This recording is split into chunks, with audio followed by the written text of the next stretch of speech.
Bonsoir à tous, ravi de vous retrouver pour votre rendez-vous dédié au Mans FC. Vous le savez, la fin de saison approche à grands pas et le club Manceau court toujours après son maintien en Ligue 2. 17e et premier non relégable, les Manceaux restent en danger à 4 journées du verdict final après une nouvelle déconvenue à domicile face à Laval. Une saison à peine terminée qu'une autre s'apprête déjà à démarrer. Les joueurs du Mans FC ont repris le chemin de l'entraînement jeudi dernier et ont entamé une phase de préparation qui durera 5 semaines en attendant le coup d'envoi du championnat de Ligue 2 version 2012-2013.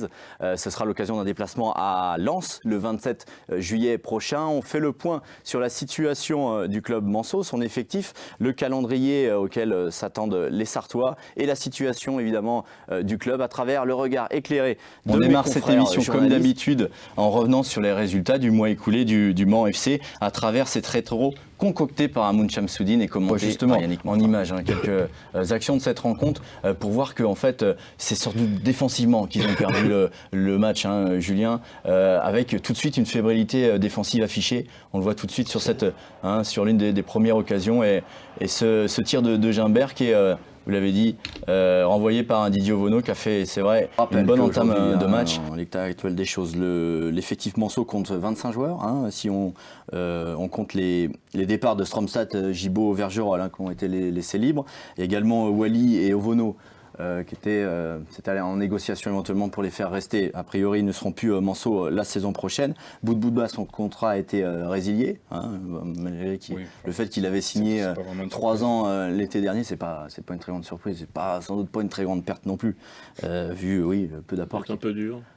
On ne veut pas dire qu'il a apporté grand-chose quand même l'Algérien sur les 10 matchs qu'il a fait. Arriver dans un contexte comme ça, je ne prends pas sa défense, mais c'est pas facile pour un joueur d'arriver dans un contexte comme celui du Mans la saison dernière. On va du sujet tout de suite parce qu'on est en mesure de vous révéler l'identité de l'investisseur, déniché par Henri Le Garda, le fameux investisseur qui constitue la piste concurrente à celle de Michel Moulin. Donc il s'agit de Jérôme Ducrot, qui est président du club de Luznac, donc près de dans la région toulousaine, PDG du groupe immobilier JD Promotion, gros groupe, qui pèse à peu près 100 millions d'euros, et gros partenaire maillot du TFC, du Toulouse Football Club. Il affirme, et vous allez pouvoir l'entendre, que le président Le Garda, pour lui, cherche surtout à gagner du temps.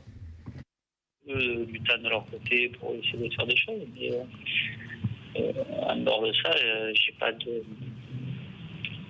de courrier. D'ailleurs, mes avocats aujourd'hui font un courrier aux avocats de Henri Le Garda pour lui demander par correction et par politesse de me donner une réponse. Parce qu'il faut être poli quand même. Je pense qu'il fait tout pour garder le pouvoir.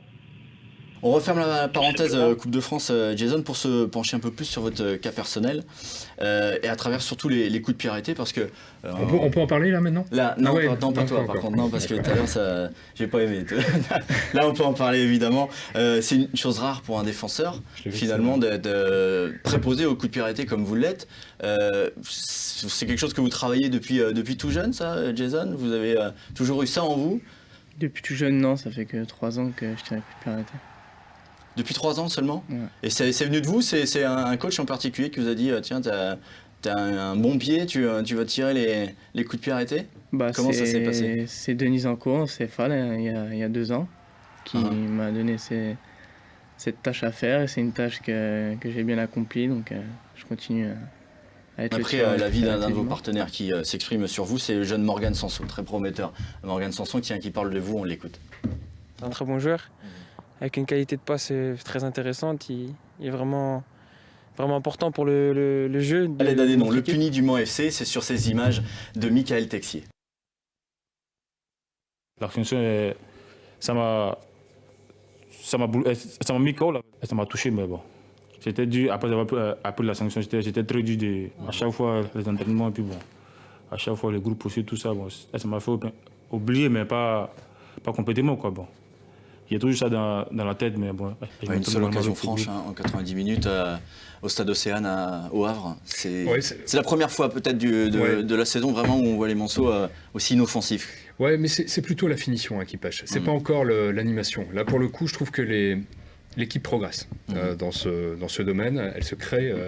elle a eu globalement la maîtrise du ballon en seconde mi-temps au Havre. Elle se crée des occasions, pas au Stade Océane, mais dans les matchs précédents. Et malheureusement, le manque d'efficacité, le manque de réalisme offensif vous coûte très cher parce que c'est vrai que ce sont des points laissés sur le chemin qui vont compter forcément. Thomas, on va le voir sur ce panneau, qui est le meilleur buteur du club avec 5 réalisations, dont 3 pénaltys.